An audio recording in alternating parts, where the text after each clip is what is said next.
చిన్నారుల సమగ్ర వికాసానికి ఆరోగ్య రక్షణకు అంగన్వాడీ కేంద్రాలు అత్యంత కీలక వేదికలని నంద్యాల జిల్లా కలెక్టర్ రాజకుమారి గని అన్నారు.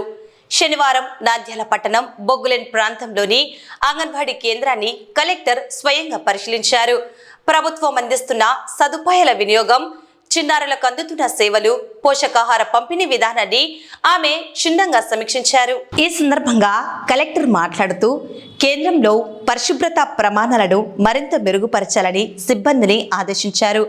పిల్లలు శారీరకంగా, మానసికంగా ఆరోగ్యవంతంగా ఎదగాలంటే తల్లిదండ్రులు వారిని క్రమం తప్పకుండా అంగన్వాడీలకు పంపాలని విజ్ఞప్తి చేశారు.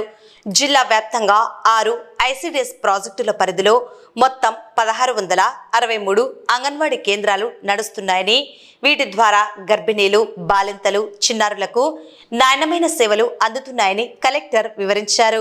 ఇంధన పొదుపు, సురక్షిత వంట విధానాల కోసం ప్రభుత్వం ప్రత్యేకంగా యుటెన్సిల్స్ కిట్లతో పాటు ఇండక్షన్ స్టవ్లను కూడా అందించిందని ఆమె పేర్కొన్నారు.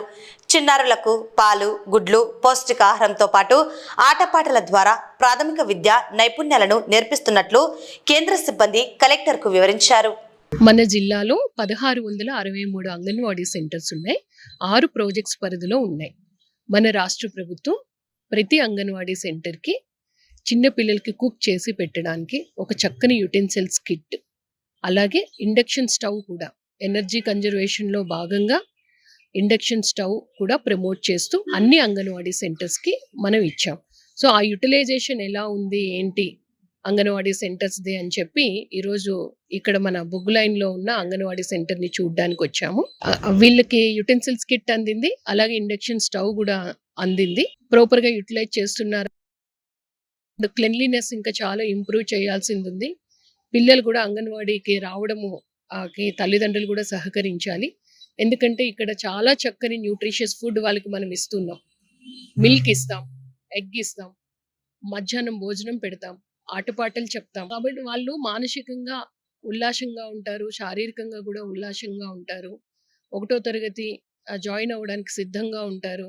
దీనికి అనుగుణంగా తల్లిదండ్రులు కూడా ప్రభుత్వం ఇస్తున్న ఈ అంగన్వాడీలో ఇస్తున్న ప్రతి ఒక్కరిని కూడా సద్వినియోగపరుచుకుని పిల్లల్ని పంపించవలసిందిగా కోరుతున్నాను.